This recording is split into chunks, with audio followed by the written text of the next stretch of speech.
হেন অপরাধ নাই তার ক্ষমতা টিকে রাখবার জন্য তিনি করেন। মাত্র 20 দিনের মধ্যে অন্তত 1000 খানেক মানুষ হত্যা করেছে।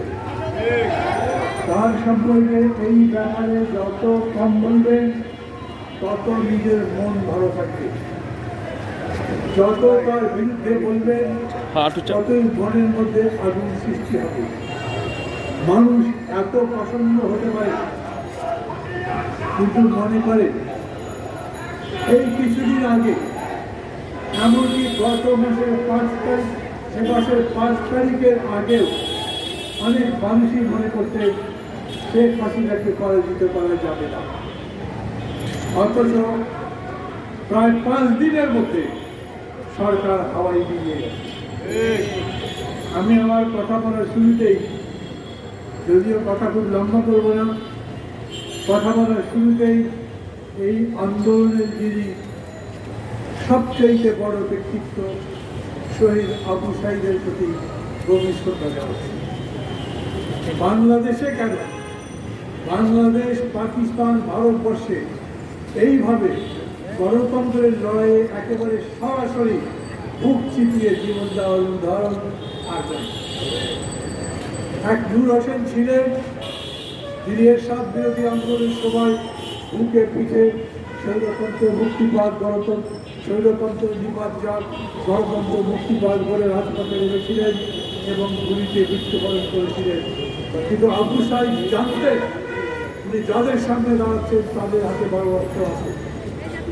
উনি জানতেন তারা গুলি করতে পারে, কিন্তু তারপরেও গুলি হওয়াকে পিছিয়ে বুক চিপিয়ে বলেছিলেন গুলি করো, দেখি কত গুলি করতে পারে। এই একটা দৃশ্য দেখে বাংলার সমস্ত মানুষ মনে করেছে আমরা সবাই আবু সাইদ, এবং তাই হয়েছিল। এবং এই কারণেই শেষ পর্যন্ত শেখ হাসিনা এত ষড়যন্ত্র করে টিকতে পারে। একেবারে শেষ দিন, পদত্যাগের দিন, পুলিশ সামরিক বাহিনী প্রধানকে ডেকেছিলেন, বিমান বাহিনী প্রধানকে ডেকেছিলেন, ডেকে প্রথমে তাদের ধমকেছে, তোমরা অপদার্থ, অথর্ব, কিছু করতে পারো না, এই একটা আন্দোলন দমন করতে পারো না। সেনা প্রধান তার আত্মীয়, কিন্তু মানুষ তো সবাই তো আওয়ামী লীগ নয়, সবাই তো অমানুষ নয়। তিনি বলেছিলেন কত মানুষ বাকি। উনি বিমান বাহিনী প্রধানকে বলেছিলেন হেলিকপ্টার নিয়ে গুলিবর্ষণ করতে থাকো বৃষ্টির মতো, বৃষ্টির মতো। বিমান বাহিনী প্রধান বলেছিলেন কত লোক, সবাই তো জানতে তৈরি, কোটি লোক দাঁড়িয়েছে, মারো, কিন্তু গণতন্ত্র চাই, দেশ বাঁচাতে চাই। আমরা জিতেছি। আবু সাইদকে শ্রদ্ধা জানাবার সাথে সাথে আমি এই আন্দোলনে যে 400, 500 বা 1000 মানুষ, আমরা ঠিক করে জানি না, জীবন দান করেছেন, তাদের সবার শহীদ আত্মার প্রতি গভীর শ্রদ্ধা জানাচ্ছি। সাথীরা এবং বন্ধুরা, আমরা জিতেছি। যে বিজয় আমাদের কাছে আকাশ কুসুম কল্পনা করে। আমরা জিতেছি যেই বিজয় আমাদের কাছে সম্ভব কিনা জানতাম না। আমরা জিতেছি কারণ সমস্ত পরাজয়কে, জীবনদানকে তুচ্ছ মনে করে এই দেশের শিক্ষার্থী, ছাত্র, শেষ পর্যন্ত শ্রমিক, কর্মচারী, সাধারণ মানুষ জিতেছি। আমি আবারও বলি, আমরা জিতেছি, কিন্তু সেই বিজয় আমাদের প্রথম বিজয়, প্রাথমিক বিজয়। আমাদের লড়াই শেষ হয়নি, কারণ লড়াইটা শিক্ষার্থীরা শুরু করেছিল কোটা বিরোধী, কিন্তু সেই লড়াই শেষ পর্যন্ত হয়েছে বৈষম্য মুক্ত সবার লড়াই। ওরা বলেছে নতুন বাংলাদেশ করতে চাই, এমন বাংলাদেশ যাকে দেখে পুরানো বাংলাদেশ ছেড়ে যাবে না, যেই বাংলাদেশের অনাচার, দুর্নীতি, অবিচার, খুন, ধর্ষণ কোনই অবস্থা ছিল না। এমন একটা দেশ যেখানে প্রাণ ভরে নিঃশ্বাস পাওয়া যাবে, যেখানে বুক ভরে মানুষের মধ্যে ভাবে আদান প্রদান করতে পারবে, যেই জায়গায় দাঁড়িয়ে, যেই দেশের মধ্যে দাঁড়িয়ে বলতে পারবো আমি এই দেশের একজন সম্মানিত নাগরিক। একটা রাষ্ট্র যেটা হবে সম্পূর্ণ গণতান্ত্রিক, প্রত্যেকের কথা বলার অধিকার থাকবে, প্রত্যেকের মৌলিক অধিকারের গ্যারান্টি থাকবে, প্রতিটা মানুষের ভোট দেওয়ার অধিকার থাকবে। আমার যাকে খুশি তাকে ভোট দেবো। এই ভোট গোনা হবে, ঠিক মতো করা হবে, চুরিদারি হবে না। এই গোলবার ফলে যিনি জিতেছেন, যেই দল জিতবে তারা ক্ষমতায় যাবে, জনগণের নির্বাচিত প্রতিনিধিরা দেশ শাসন করবে। এই দ্বিতীয় লড়াই আমাদের এখন শুরু হয়েছে। আমি আবারও বলি, 5 তারিখে আমরা প্রথম বিজয় অর্জন করেছি, কিন্তু সাথে সাথেই এই বিজয়কে নস্যাৎ করবার জন্য, এই বিপ্লবকে ধ্বংস করবার জন্য প্রতি বিপ্লব তার তৎপরতা শুরু করেছে। আপনারা জানেন, সামরিক বাহিনীর মধ্যে একটা ষড়যন্ত্র হয়েছিল। আমাদের বীর সৈনিক, আমাদের বীর সেনাবাহিনী, বুদ্ধিমান বিচক্ষণ সেনাবাহিনী একসাথে 4-5 জন জেনারেলকে চাকরিচ্যুত করে বা পদত্যাগ করে সেই অবস্থা পুনরুদ্ধার করেছে।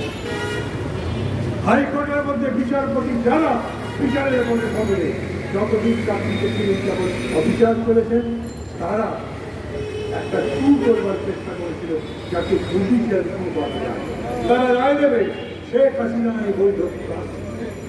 এই শেখ হাসিনার পুত্র কথাবার্তা বলবার সময় অসামগঞ্জ, অনেকে বলে মা ছিলেন রং হইলে আর সে ছিল হাফ অটিস্টিক, কথাবার্তা বলার ছিল না। তিনি বলেছিলেন আমার মা পদত্যাগ করে নাই, উনি এখনো দেশের প্রধান। এরকম অনেকেই আছে। ওই যেমন ওই যে পেছনে একটা শব্দ শুনলেন না, বাংলা গারদের কাছে পণ্ডিত জওয়াহরলাল নেহরু ভারতবর্ষের প্রধানমন্ত্রী, সেখানে একজনের সাথে দেখা হয়েছে, তাকে জিজ্ঞেস করেছেন এই তুমি কে? সেই লোক বলে তুমি আমাকে ছিল না, আমি তো জওয়াহরলাল নেহরু, ভারতের প্রধানমন্ত্রী। নেহরু অবাককে তার দিকে তাকিয়ে, তুমি যদি ভারতের প্রধানমন্ত্রী জওয়াহরলাল নেহরু হও তবে আমি কি? এই একই ঘটনা শেখ হাসিনা তার পুত্র স্বপ্ন দেখছে যে তারা আবার বাংলাদেশের হস্তক্ষেপে আছে। আমরা বলেছি সেই ষড়যন্ত্র সফল হবে না। হিন্দু ভাইদের উস্কেছে, ভারতবর্ষ থেকে বলা হচ্ছে 1 কোটি হিন্দু দেশ ত্যাগ করে ভারতে আসবার জন্য ইতিমধ্যে প্রস্তুতি নিয়েছে। আমি ভারতের ওই সমস্ত নেতাদের, ভারতের মিডিয়া, সারা বিশ্বের নেতা এবং মিডিয়াকে বাংলাদেশে এসে হিন্দু ভাইদের সাথে কথা বলে জানবার অনুরোধ করছি, কয়জন হিন্দু বলে যে তারা দেশ ছেড়ে যাবে। এই দেশে একেবারে শুরুতে 5 তারিখের পরে কিছু কুচক্রী বহু লোভী, তারা হিন্দু মুসলমান সবার বাড়িঘর লুটপাট করছে, কিন্তু অতি দ্রুত সেই অবস্থা পুনরুদ্ধার করা গেছে। পুলিশ ছিল বিদ্রোহের মতো, ভয়ে পালিয়ে গেছিল, সেই পুলিশ বাহিনী আবার নেমেছে।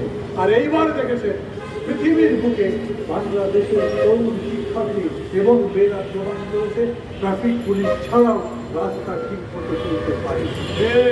আমরা একটা বিপ্লব তৈরি করছি, আমরা একটা ইতিহাস নির্মাণ করছি এবং আমরা বলছি এই বাংলাদেশকে বদলে দিয়ে আমরা মহা ইতিহাস রচনা করবো। সেই কাজ করছে।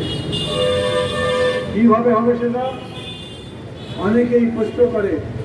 এত যে লড়াই করলাম, এক সরকার যাবে, এক দলের সরকার, তার বদলে আর এক দলের সরকার এসে যদি একই কাজ করে, সেটার গ্যারান্টি কি যে এইরকম হবে না?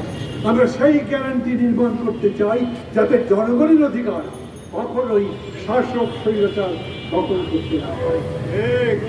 কিরকম করে করবো? আমরা বলছি ক্ষমতা এক মানুষের হাতে থাকবে না।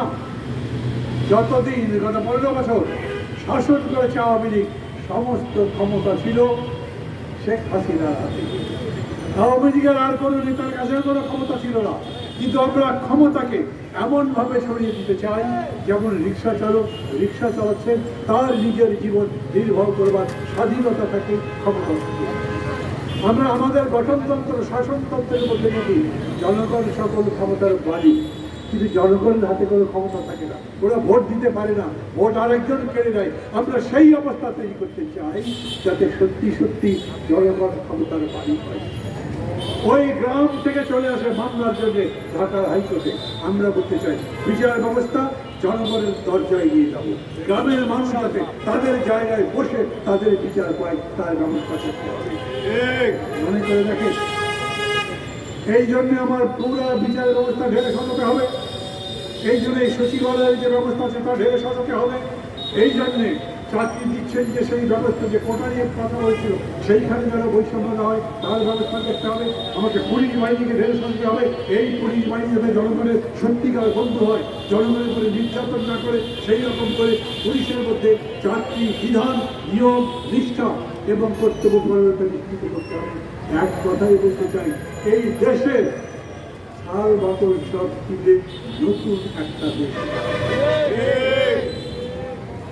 এগুলো সময় লাগবে, একদিনে হবে না। এই 10-11 দিনের সরকার আমি মনে করি অনেক অসাধারণ কাজ করেছে।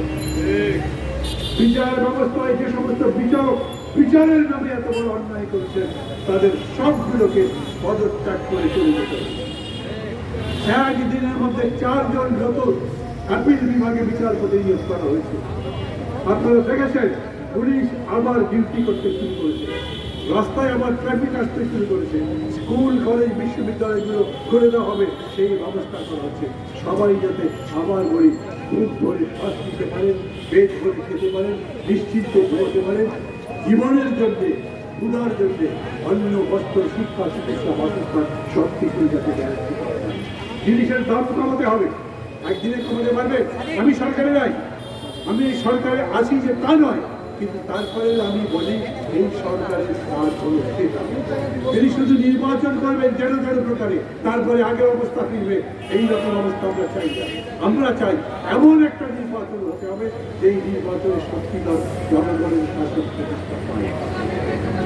সময়ের অভাবে বিস্তারিত আমি এখন বলতে পারবো না হয়তো, কিন্তু ধীরে ধীরে এই ব্যবস্থাগুলো আপনারা করছেন।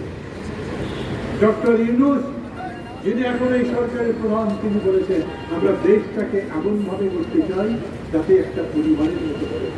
পরিবার মানে কি? একজন আরেকজনের দায়িত্ব নেয়।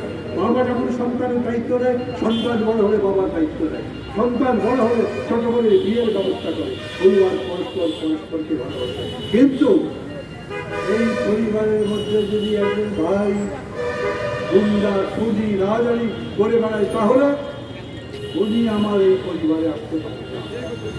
কেউ যদি মনে করে আমরা সেই যে অতীতের শোক 54 বছর আগে তার শোক নিয়ে আজ আবার দেশের মধ্যে একটা সমস্যা তৈরি করবো, আমরা বলব একজনের শোকের জায়গায় শত শত মানুষের চোখ, শোক, রক্ত এখনো মানুষের সামনে আসছে।